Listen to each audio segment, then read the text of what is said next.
Daddy ఇప్పుడు CM YS Rajasekhara Reddy గారు 2004 నుంచి 2009 వరకు సీఎం పదవి చేశారు కదా డాడీ.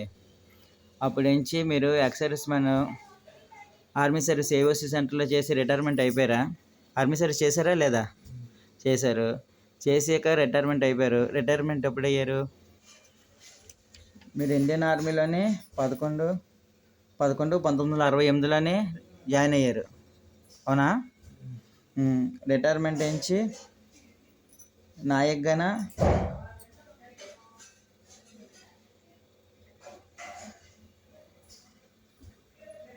30/11/1985లో రిటైర్మెంట్ అయ్యారు, అవునా? మీరు సర్వీస్లో ఉంటుండగానే ఎక్సర్విస్ వాళ్ళకి ల్యాండ్ ఇస్తానని చెప్పేసి అప్లై చేసుకున్నారు. అది ఎప్పుడు? అయితే మీరు రిటైర్మెంట్ అవ్వకముందే ఎక్సర్విస్ మ్యాన్ ల్యాండ్ గురించి అప్లై చేసుకుంటే ఆర్సీ నంబరు 212/8/1979లోనే మీకు గవర్నమెంట్ ల్యాండ్ శాంక్షన్ చేసిందని చెప్పేసి, మీకే కాదు ఎక్సర్విస్ మ్యాన్ అందరికీ శాంక్షన్ చేసిందని కానీ చెప్పారు. అవునండి. హెచ్ భగవాన్ రెడ్డి 346/6 సర్వే నంబరు, మధురవాడ మండలం, విశాఖపట్నం జిల్లా. మధురవాడ గ్రామం చెనగదలి, మధురవాడ గ్రామం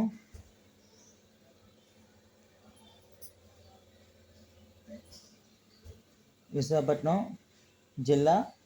ఎక్సర్విస్ మ్యాన్ ల్యాండ్ అది ఎక్కడ? రామానాయుడు స్టూడియో పక్కన ఆనుకొని మీకు శాంక్షన్ చేశారని చెప్పేసి డీ ఫామ్ పట్టా ఒకటి ఇచ్చారు. అది 345/6/6, అంతే కదా డాడీ? హెచ్ భగవాన్ రెడ్డి పేరు మీద. అంటే మీకే కాదు ఎక్సర్విస్ మ్యాన్ అందరూ కూడా అప్పుడు D form patta land ex service man land allotment అయ్యింది. అదేంచి మీరు కలెక్టర్ ఆఫీస్లోని అప్లై చేశారు. అప్లై చేస్తే ఇలాగ మాలాగే చాలామంది ఈ ల్యాండ్ మాకు కూడా వాటా ఉందని చెప్పేసి అప్లై చేస్తే నలుగురు వేస్తే కలెక్టర్ గారికి రాజశేఖర రెడ్డి హయాంలో కలెక్టర్ గారి దగ్గరికి వెళ్తే అదేంచి ఫైలు వైఎస్ రాజశేఖర వారికి కూడా వెళ్ళింది. వెళ్తే అప్పుడు కలెక్టర్ గారు Sunil Sharma IAS officer collector గారు మీ ఫైల్ని ఫార్వర్డ్ చేసి సీఎం ఛాంబర్ వరకు రాజశేఖర రెడ్డి అప్పుడు ఉమ్మడి రాష్ట్రం హైదరాబాద్లో ఉండేది రాజధాని, అక్కడికి ఫార్వర్డ్ అయ్యింది. ముందుకు పంపిస్తే అప్పుడు రాజశేఖర రెడ్డి గారు మన రెడ్డి ల్యాండ్ ఫేవర్ ద్వారా ఇలా పలానా భగవాన్ రెడ్డికి హెచ్ భగవాన్ రెడ్డికి ఇలాగ అన్యాయం అవుతుందని చెప్పేసి కలెక్టర్ గారికి ఆదేశాలు జారీ చేస్తే ఇక్కడ చూడమని చెప్పారు. అప్పుడు ఎంఆర్ఓ ఆఫీస్ దగ్గర నుంచి నోటీసులు వచ్చాయి, మీకు కలెక్టర్ ఆఫీస్ నుంచి కూడా నోటీసులు వచ్చాయి వెరిఫికేషన్కి రమ్మని. అప్పుడు డాడీ నేను ఒకసారి మన రామానాయుడు స్టూడియో పక్కన ఇప్పుడు పామ్ బీచ్ అని పునాదిరాయి వేసేసి గేట్లు పెట్టకముందు ఓన్లీ ప్లెయిన్గా ఉండేటప్పుడు మన ఇద్దరం వెళ్ళేటప్పుడు 2 సోమవారం మీద వచ్చేసి రెవెన్యూ డిపార్ట్మెంట్ వాళ్ళు సర్వే చేశారు కదా. చేశారు డాడీ నేను వెళ్ళాం. సర్వే చేశారు. అదేంచి వెళ్ళిపోయారు. అదేంచి మళ్ళీ పైన హెడ్ ఆఫీస్కి సీఎం ఛాంబర్కి పంపించారు, అవునా కదా? తర్వాత మీరు రాజశేఖర రెడ్డి గారిని ఈ ఎక్సర్విస్ మ్యాన్ది మాకు ఇలాగ వచ్చింది, మాకు ఇలాగ అన్యాయం జరుగుతుందని మీరు వెళ్తే సీఎం కలవటానికి కూడా వెళ్ళారు కదా,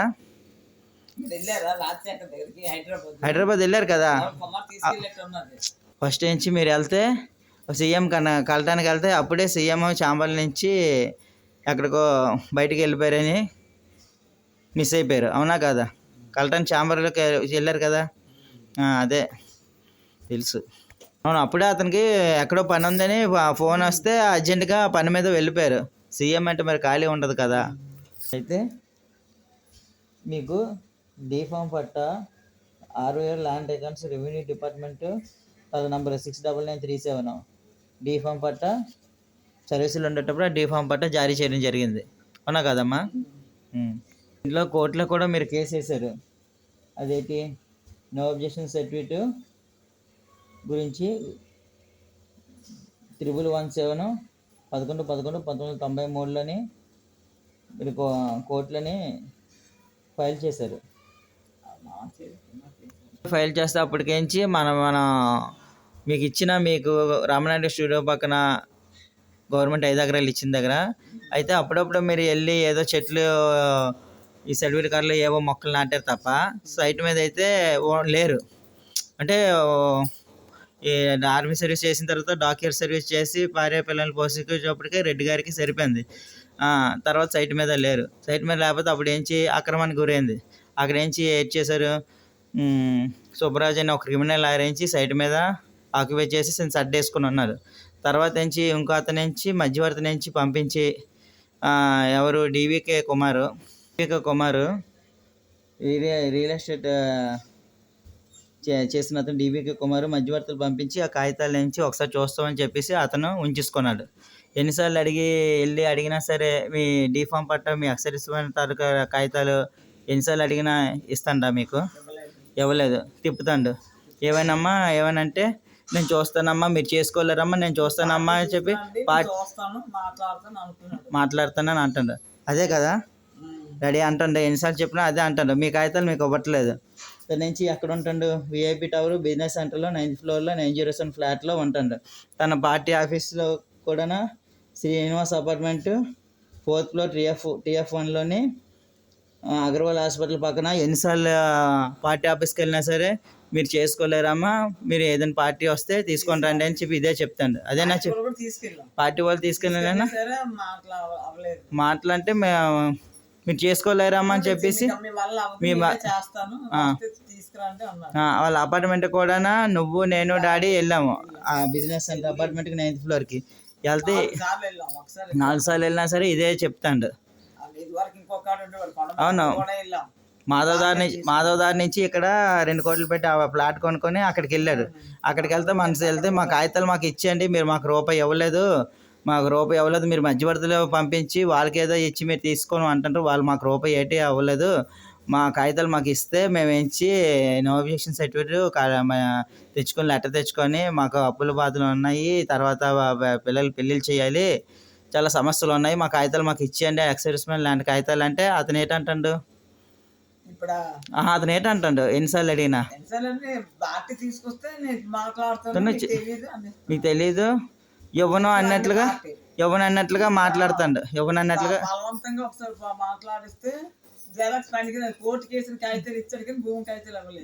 జెరాక్స్ ఏంటి అరిగిపోయిన ఏదో ఇచ్చాడు తప్ప అసలు కాగితాలు ఇవ్వలేదు లేదని సరే. తర్వాత ఏం చెప్పాడు? సో ఆ సైట్ మీద నుంచి నేను కూడా షెడ్ వేసి పాకేసానమ్మా, సుబ్బరాజు కూడా పాకేశాడు అంటే మీరు ఎప్పుడైనా తన ఉద్దేశం ఏంటి? ఎప్పుడైనా రెడ్డి గారి తదాంతరం అతనికి ఎక్కువ భార్య పిల్లలకి హక్కు ఉంటుంది కదా గవర్నమెంట్ది ఎక్సర్విస్మెన్ లాంటిది. ఆ కాగితాలు తను ఉంచుకొని మీరు రెడ్డి గారు వాళ్ళు లేని పక్షంలోనే పిల్లలకి అందరికీ రెడ్డి గారికి అందరికీ అన్యాయం చేయాలని చెప్పేసి ఆ కాగితాలు ఉంచుకొని తన నుంచి రియల్ ఎస్టేట్ అతను కదా వేరే వాళ్ళకి అమ్ముకోవడానికి ఆ సుబ్బరాజు తన నుంచి స్వదాగా అమ్ముకోవడానికి ప్లాన్లోనే ఉన్నారు. అంతే కదా డాడీ? ఏ డాడీ అంతేనా? మీ కాగితాలు మీకు ఇవ్వట్లేదు. ఎక్సర్విస్మెన్ లాంటి డీఫామ్ గవర్నమెంట్ శాంక్షన్ చేసింది. రాజశేఖర రెడ్డి దగ్గర నుంచి నో అబ్జెక్షన్ సర్టిఫికేట్ కూడా పాస్ అయింది 2008లోనే. కలెక్టర్ ఆఫీస్ పంపించారు లెటరు. తర్వాత సబ్ కలెక్టర్ కింద ఉన్న అతను కూడా వెరిఫికేషన్కి వచ్చారు రెడ్డి గారు. ఈ రెవెన్యూ డిపార్ట్మెంట్ కూడా వెరిఫికేషన్కి వచ్చారు. మరి రాజశేఖర రెడ్డి ల్యాండ్ ఫేవర్తో మీకు ల్యాండ్ని శాంక్షన్ చేశారు. అంటే శాంక్షన్ చేశారంటే మీకు వచ్చేలా చేశారన్నమాట. చేస్తే తర్వాత నుంచి ఈ డివికే కుమార్ బాటల్ కుమార్ నుంచి మీకు ఎలాగే అతనికి ఇచ్చేశారు. మీకు ఏంచి మందు డబ్బులు ఏవో 5,000 3,000 అయితే ఇచ్చేసి మందు తాగిపించి ఆ కాగితాలు తీసేసుకున్నారన్నారు. నిజమేనా ఏ డాడీ? ఇప్పుడు మీ డీఫామ్ పట్ట 5 ఎకరాలు 346/6/6 వచ్చింది. రామానాయుడు స్టూడియో పక్కన 5 ఎకరాలు. ఈ బాటల్ కుమార్ డివికే కుమారు మీకు మందు పట్టించి మధ్యవర్తిని పంపించేసి మీ కాగితాలు తీసుకోండి, అవునా? తర్వాత మీ సంతకాలు కూడా పెట్టించుకొని అన్నాడు. తర్వాత నుంచి ఈ సుబ్బరాజు కూడా ద్రోణంరాజు శ్రీరాజు ఎమ్మెల్యేగా ఉండేటప్పుడు అతని నుంచి కలెక్టర్ ఆఫీస్కి రమ్మని మిమ్మల్ని అమ్మ ఇద్దరిని పిలిచి సంతకాలు కూడా పెట్టమండి ఫోన్ చేశాడు ఒకసారి చేశాడు. అయితే ఇక్కడ దగ్గర ఉన్న లాయర్తో మాట్లాడి అలా పెట్టరాదమ్మా మీరు వెళ్ళకండి అని అన్నాడు. అవునా? తర్వాత మీ నాన్నగారు నేను కూడా ఒకసారి మాట్లాడితే ఏంటి మా కాగితాలు మాకు ఇచ్చేయండి ఆర్మీ తాలూకువి గవర్నమెంట్ శాంక్షన్ చేసి భార్య పిల్లలకి వర్తిస్తుంది, మా నాన్నగారు ఏదో సంతకాలు పెట్టిన మాత్రం మీకు హక్కు ఉండదు అని అడిగితే నీకు మాట్లాడాల్సిన అవసరం లేదు, నువ్వు ఎవరు అన్నట్లు మాట్లాడాడు. తర్వాత కాగితాలు ఇవ్వడానికి నచ్చట్లేదు. అవునా? నిజమేనా అది? అంతే కదా? ఉద్దేశం లేదు. ఎందుకంటే తను మీ తదాంతరం తను స్వదాగా అమ్ముకోవడానికి తను ప్లాన్లో ఉన్నాడు. అంతే కదా అర్థం? అది మాట. మీరు ఇక్కడ బ్యారక్స్లోనే మరి కంప్లైంట్ ఇచ్చేసి కోర్టుకు ప్రొసీడ్ అయితే వస్తుంది కదా? ఏటి లేదు, స్తోమత లేదు కాబట్టి ఉండిపోయింది. మళ్ళీ ఇంకోటి, మీ తరపున తాడేపల్లి గూడెం నుంచి ఒక ఆవిడ వచ్చేసి అమ్మ మీది ఎక్సైజ్ మ్యాన్ ఇలాగా రాజశేఖర రెడ్డి చేయించింది, మీకు లాయర్ని పెట్టేసి మీకు బాగున్న ఆవిడ వచ్చి రాజమండ్రి నుంచి మీకు సాయం చేస్తానని చెప్పేసి సోమశేఖర్ని అప్పచెప్పింది. సోమశేఖర్ ఎప్పుడు 2013లోనే హైకోర్టులోనే ఇక్కడ మామూలు డిస్ట్రిక్ట్ కోర్టులో వేసి డిస్ట్రిక్ట్ కోర్టులో నుంచి హైకోర్టులో కూడా వేసాను అన్నాడు 2013లోనే. 2013లోనే హైకోర్టులోనే ఇక్కడ ఇతను హైకోర్టులోనే వేసాడు. వేస్తే అతను పబ్లిక్ ప్రాసిక్యూటర్ వైసీపీ గవర్నమెంట్లో ఉంటుండగా నడిచింది. ఇది పలానా రెడ్డి గారు ఎక్సైజ్ మ్యాన్ మీద గవర్నమెంట్ మీద ఫైట్ చేస్తాడు. అది సుబ్బరాజు బొట్ల కుమార్ మీద డివికే కుమార్ మీద వాళ్ళకి ఆ హక్కు రావాలని. అయితే ఎవరు చేసినా సరే స్వదాగా రెడ్డి గారు ఫైట్ చేసినట్లుగా చూపించి రెడ్డి గారు సోమశేఖర్ గారు కూడా నేను అడిగితే మీ నాన్నగారు నాకు 10 సంతకాలు పెట్టేశారు, నాకు రాసి ఇచ్చేశారు పవర్ పట్ట అని తన లాయర్ తెలివితేటలు ఉపయోగించి అలా చెప్పి తన స్వదాగా తన పేరు ఉపయోగించి హైకోర్టులో కేసు నడుస్తుంది. వేసి నన్ను నడిపించుకుంటారు. అంతేనా? అదే కదా చెప్తాండ్రు ఏమనంటే సంతకాలు పెట్టిస్తారు మాకు అని. ఇప్పుడు ఎక్సైజ్ మ్యాన్కి ఇచ్చిన ల్యాండ్ భగవాన్ రెడ్డి గారికి ఇచ్చింది, పిల్లలకి భార్య పిల్లలకి సర్వ హక్కు ఉంటుంది. ఇప్పుడు అమ్మాయిలైనా సరే ఇంట్లో వాళ్ళందరూ రిజిస్ట్రేషన్ చేసి సంతకం పెడతా కానీ అది ఎవరికి చల్లదు కదా, చల్లదు. అలా మీకు అన్యాయం చేస్తుంటారా లేదా? ఈ బొట్ల కుమార్, ఈ డివికే కుమారు, ఈ సుబ్బరాజు క్రిమినల్ లాయర్ సుబ్బరాజు భూమి మీద అక్కడ, తర్వాత సోమశేఖర్ కూడా తర్వాత మీకు నంబర్ చెప్పమన్నా సరే చెప్పట్లేదు. ఏమనంటే 5 లక్షలు 5 కోట్లు ఎంత చేస్తే చెప్తాను అన్నట్లుగా మాట్లాడుతుండ. అవునా కాదా?